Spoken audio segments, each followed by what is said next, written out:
Hello guys, grocery ഒക്കെ വാങ്ങി ടയേർഡായിട്ടിരിക്കുന്ന സമയത്ത് ചുമ്മാ എന്തെങ്കിലും ഒരു വെള്ളം എടുക്കാമെന്ന് വിചാരിച്ചിരുന്ന സമയത്താണ് ഞാനത് നോട്ടീസ് ചെയ്യുന്നത്. ഈ കൊക്കക്കോളയിലും പെപ്സിയിലൊക്കെ എന്തോരം വെറൈറ്റീസാ. ദേ ആൽക്കഹോൾ, അതായത് ഈ കോക്ടെയിൽ വരെ ഡയറക്റ്റായിട്ട് നമുക്ക് കിട്ടുന്നുണ്ട്. പിന്നെ പെപ്സി നല്ല ടേസ്റ്റാണ്. അതല്ല കേട്ടോ ഞാൻ കാണിക്കാൻ വന്നത്.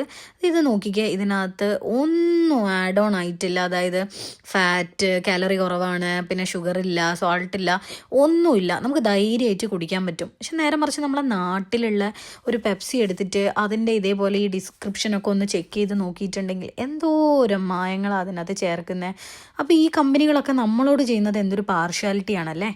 പിന്നെ അതെ, ഈ കാണുന്നതാണ് ന്യൂഷാം പാർക്ക്. കുറച്ച് തണലിന് വേണ്ടി ഇവിടേക്കൊന്ന് കയറി ഇരുന്നിട്ട് ജസ്റ്റ് ഒരു 5 മിനിറ്റ് റെസ്റ്റ് എടുത്തിട്ട് ഈ ഒരു പെപ്സിയും കുടിച്ചിട്ട് പോകാമെന്നാണ് വിചാരിച്ചുകൊണ്ടിരുന്നത്.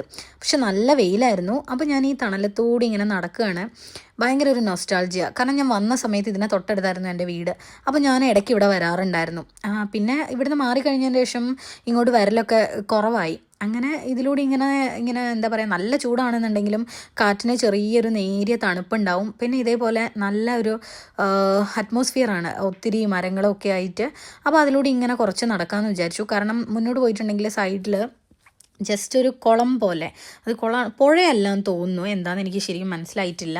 എൻ്റെ അതിന് തൊട്ടടുത്ത് തന്നെ കുറച്ച് മീനുകളും താറാവുകളും ഒത്തിരി പക്ഷികളൊക്കെ വരുന്ന നല്ലൊരു സ്പേസാണ് ഇവിടെ. അപ്പോൾ ഞാൻ വിചാരിച്ചു അവിടെ വന്ന് കുറച്ച് നേരം ഇരിക്കാമെന്ന്. ഇവിടെ ഫൗണ്ടനൊക്കെ ഉണ്ട്. അതൊക്കെ നോക്കിയിരിക്കുമ്പം ഇങ്ങനെ സമയം പോകുമല്ലോ. നല്ല വെയിലാണ് പക്ഷേ. അപ്പോൾ ഞാനിങ്ങനെ തണൽ നോക്കിയിട്ട് ഇങ്ങനെ ചുറ്റും നോക്കുക. എവിടെ ഇരുന്നാലും നമുക്ക് ഈ ഒരു വ്യൂ കാണാനും പറ്റും. അത്യാവശ്യം നല്ല തണലും കിട്ടും. കാരണം ഞാൻ നല്ല ടയേർഡായിരുന്നു. എനിക്ക് തൊണ്ടയൊക്കെ ഡ്രൈ ആവുന്നുണ്ട്. അപ്പോൾ ജസ്റ്റ് ഇത്തിരി വെള്ളം കുടിക്കണം, അത്ര മാത്രമേ ഉള്ളൂ. ആൻഡ് ഈ ആൾക്കാർക്കൊക്കെ ശരിക്കും തലയ്ക്ക് ഓളമുള്ളവരൊക്കെ ഇവിടെ വന്ന് ഈ നട്ടുച്ച നേരത്തൊക്കെ ഇങ്ങനെ ചൂണ്ടയിടും കേട്ടോ. എന്തായാലും എനിക്ക് ഈ വെയിലും കൊണ്ട് ഇവിടെ നിൽക്കാൻ വയ്യ.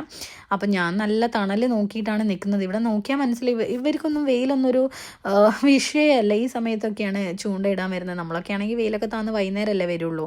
അല്ല, ഞാൻ കളിയാക്കിയതല്ല കേട്ടോ. കാരണം ഈ വെയിലത്തൊക്കെ എങ്ങനെയാണ് അതൊക്കെ ചെയ്യാൻ പറ്റുക? അവർക്ക് പറ്റുമായിരിക്കും, എന്തെങ്കിലും ആവട്ടെ. പറഞ്ഞ് അതും നോക്കി ഇന്ന് ഞാനും വെയിൽ കൊള്ളുകയാണ്. അങ്ങനെ എനിക്ക് പറ്റിയൊരു സ്ഥലം കണ്ടുപിടിച്ചു. ഈ ഫൗണ്ടൻ ഇങ്ങനെ നോക്കി നിൽക്കാൻ നല്ല രസമാണ് കേട്ടോ. പിന്നെ ഈ കാഴ്ചകളൊക്കെ നിങ്ങളെയും കൂടി കാണിക്കാമെന്ന് വിചാരിച്ചു.